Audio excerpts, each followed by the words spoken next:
Hello everyone and welcome back to Ushanka Show. Здравствуйте, дорогие товарищи.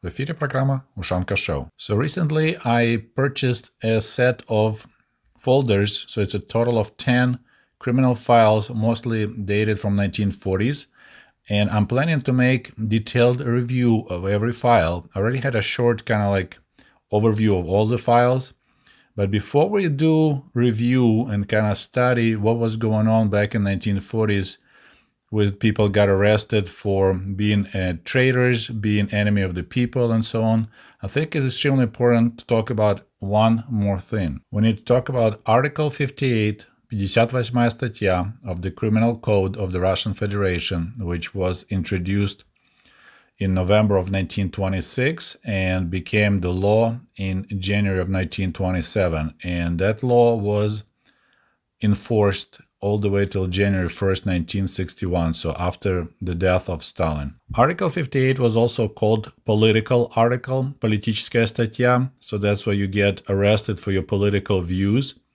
And it allowed to arrest anyone suspected of counter-revolutionary activities, which include propaganda and so on. Article 58 was revised in 1934 and expanded, so now we had Articles 58-1, betraying the motherland, 58-2, military uprising, and so on. And anyone who got arrested and sentenced on this article was called враги народа, enemies of the people. So introduction of the Article 58 back in 1927 was the beginning of so-called Great Terror in the Soviet Union, but it reached its peak 10 years later in 1937 and 1938, when the Soviet snake began eating its own tail. So when the Soviet historians were finally allowed to talk about so-called Great Repressions, they only talked about 1937, 1938.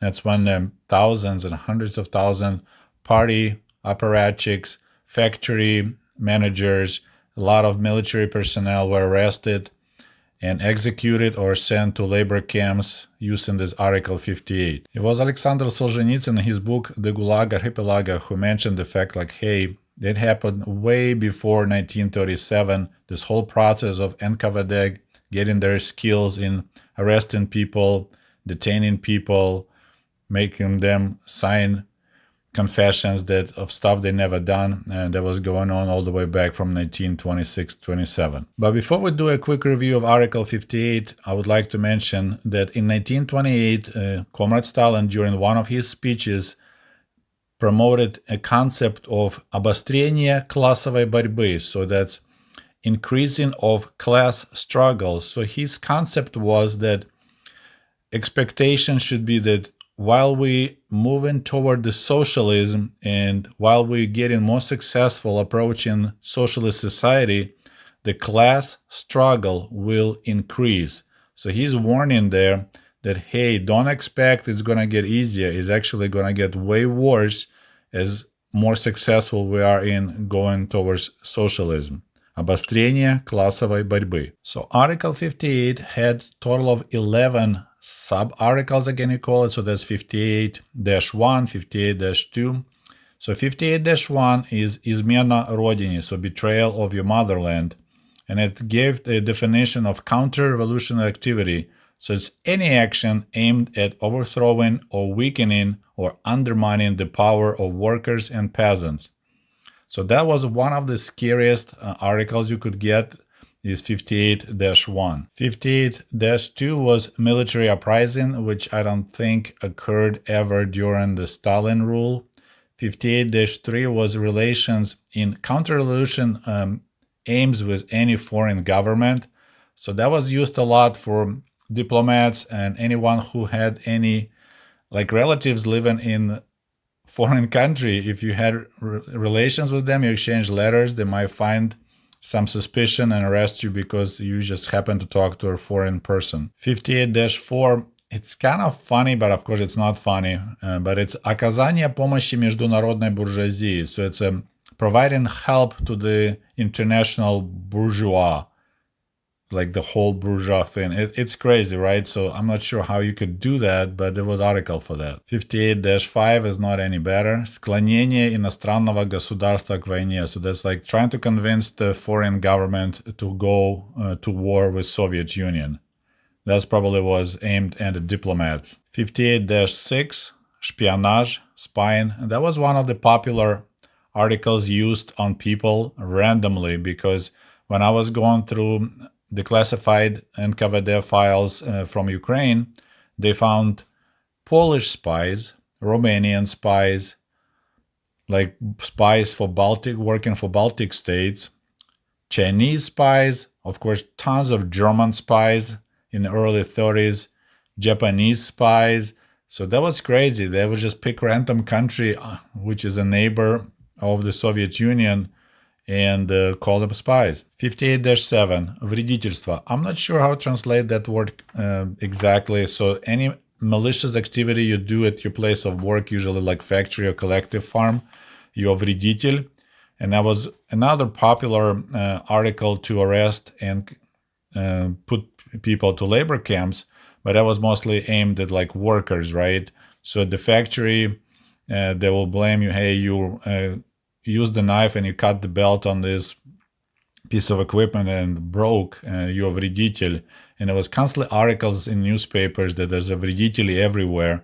So there's people, they'll put glass in food, broken glass in food. They'll untie the bolts on the railroad to make trains crash. So any problems in the Soviet industry was blamed on вредительство, and a lot of people got arrested on that article, 58-7. 58-8, terrorism. I'm not sure how that article was applied to people, but I guess if you trying to set on fire a local NKVD office, then you are a terrorist. 58-9, diversions. So that's any диверсии. So once again, it's kind of similar to terrorism, I guess, but anything you do, I guess, against the Red Army, they'll be maybe called диверсия. 58-10, антисоветская агитация и пропаганда. Anti-Soviet agitation and propaganda. So here, anyone who would tell a joke about Comrade Stalin, anyone that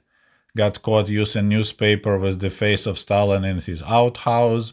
I remember there was a story, a wife wrapped a sandwich for her husband to the newspaper, and his co-worker noticed there was a big grease spot on the face of Comrade Stalin. He wrote report, and that worker got 10 years in labor camps. So anything like that, any jokes, any anecdotes, any whispers, will get you 58-10. And 58-11, организационная контрреволюционная деятельность. So that's organized counter-revolution activities. So if the group of people get together, have some tea, and talk about they're not happy about current state of the Soviet state, they could get Article 58-11. Later on, Article 58-12 was added, and I personally believe this is like one of the worst articles, because it had punishment for not reporting on Article 58-10 people, so propaganda. So if you hear anyone saying a joke about Comrade Stalin, or you overheard anything else and you did not report that, you also get in trouble and you also be sent to labor camp. So Stalin tried to turn all the country, all the people into snitches. So let's talk about punishments if a person got arrested and convicted according to the Article 58. So first of all, of course, ultimate punishment is a firing squad. That was used a lot.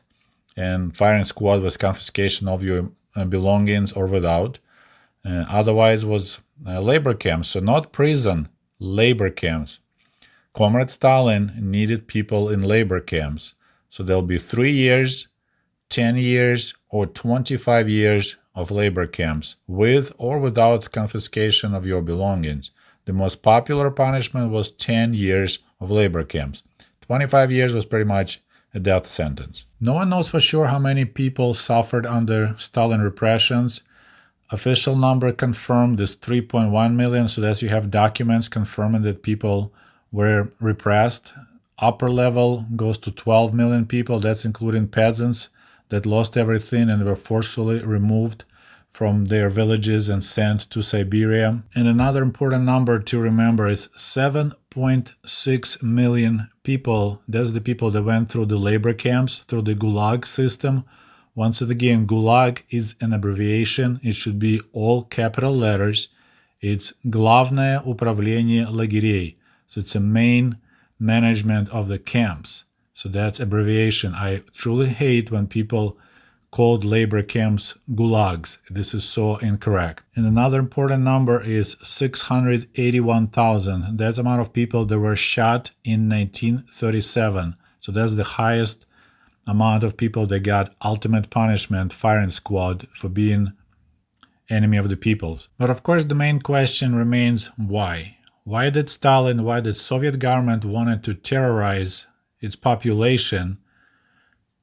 What was the main purpose of all these repressions? I mean, it's definitely, there's a system in place. It's not just like on a whim, hating maybe specific nationalities. Like everyone suffered, all the nationalities, some more, some less, but it touched every group of people, workers, peasants, party members, military, everyone was affected. So there was definitely great terror, but what was the purpose? It's not like Stalin was afraid of its people, because he had a pretty good grip on power already by the early 30s. And I think the answer is very simple, and it's showed right here in this cute poster published back in 1935, and it's called Весь мир будет наш. The whole world will be ours. So that's what Stalin was planning to do, and that's why he needed so many slaves to work in the labor camps for free so he can take over the whole world. It was decided that they need 10 years, so 2 5-year plans to create powerful heavy industry that can provide Red Army with plenty of tanks, trucks, cannons, armaments, and airplanes. In order to save time, most of all, and effort, it was decided to purchase the factories and technologies and everything else from the West. And just as Comrade Lenin predicted, that the greedy capitalists will sell us the rope they're gonna hang them with, Ford, Caterpillar, and many other Western companies, American companies, happily sold their factories and technology. But of course, it's easier to say than have it done. So the question was, where can we get the money? Because at that time, Soviet Union had hardly any gold reserves. So the plan was, first of all, to sell grain.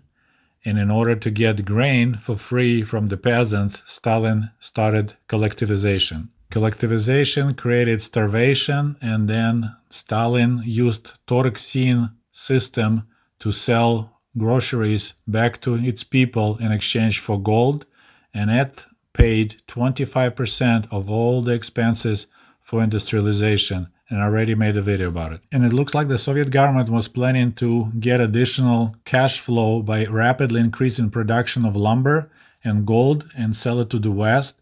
So as far as back as 1926, Stalin realized that he will need a lot of slave labor to do this increase in production of lumber and gold, and this is the origins of Article 58. It provided the steady flow of innocent people that were happy to get 10 years in labor camp just not to be shot on the spot. And if you read any witness accounts about Gulag labor camps, most activities that those people did was cutting down trees or mining gold or other precious metals. And this concept of turning Article 58 into the tool of turning citizens into the slaves totally makes sense if you look at these directives that were sent from Moscow requesting specific amount, how many thousands of people were supposed to be arrested and sentenced to the labor camps.